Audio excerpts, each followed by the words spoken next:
Hello brothers and sisters, అందరికీ వందనాలు. మన ఒక series problem equal to bible సొల్యూషన్స్‌లో మరొక ప్రాబ్లమ్‌తో మీ ముందుకొచ్చాను. ఈరోజు మనం డిస్కస్ చేయబోయేది పుకార్లనమాట. అంటే రూమర్స్ కానీ, గాసిప్స్ కానీ అనొచ్చనమాట. సో, ఒక నిమిషం మనం ఆలోచిద్దాం.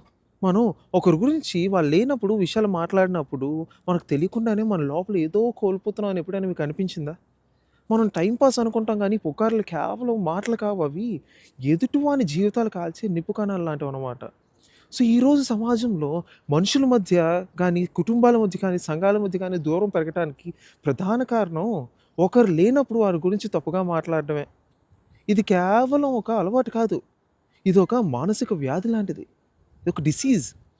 మరి దీనికి పరిష్కారం ఏంటి అని మనం చూస్తే, మనకు దేవుడు దయచేసిన వాక్యంలోనే ఉంది. యాకోబు రాసిన పత్రికలో మనకు ఆయన ఇలా హెచ్చరిస్తున్నారనమాట. ఒకే నోటి నుండి ఆశీర్వాదమును, శాపమును రాకూడదు అనేసి. అంటే మనం ఒక పక్క దేవుడిని నమ్ముతాం అని చెబుతూ, మరో పక్క అదే దేవుడు సృష్టించిన మనుషుల మీద విషం చిమ్మొచ్చా? ఇది ఎంతవరకు న్యాయం అని మీరు ఆలోచించండి. ఒక వ్యక్తిని చూసి నవ్వడం సులభం. కానీ ఆ వ్యక్తిని ఒక ఒక క్యారెక్టర్‌ని చంపే అధికారం ఎవరు మీకిచ్చారు? యేసు ప్రభువు ఒక అద్భుతమైన సత్యాన్ని యాకోబు రాసిన మత్తయి సువార్త 12:36లో చెప్తున్నారనమాట. మనుషులు పలికే ప్రతి వ్యర్థమైన మాట గురించి విమర్శన దినమున లెక్క చెప్పవలసి ఉంటది అనేసి. అంటే నువ్వు ఏ నమ్మకం అయినా అవ్వచ్చు. నువ్వు ఏ స్థితిలో ఉండొచ్చు. ఒకటి మాత్రం నిజం. మనం చేసే పనులకే కాదు, మన మాటలకు అంటే మనం మాట్లాడే మాటలకు కూడా ఒకరోజు జవాబుదారులుగా ఉంటాం అనమాట.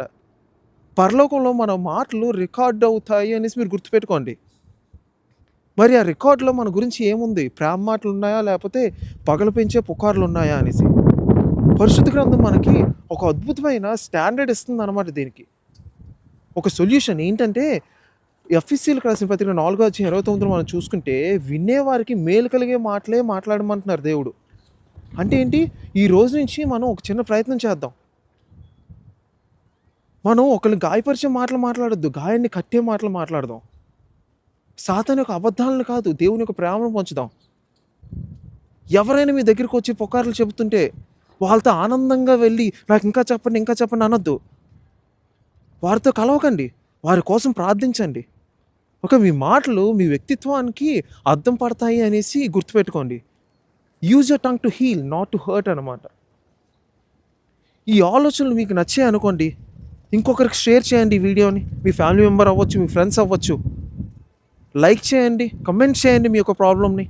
నేను మీ అందరి కోసం ప్రార్థన చేస్తాను. మరొక ప్రాబ్లమ్‌తో మీ ముందుకు వచ్చి దేవుని యొక్క సొల్యూషన్ మీకు దయచేస్తాను. అందరికీ వందనాలు. God bless you all.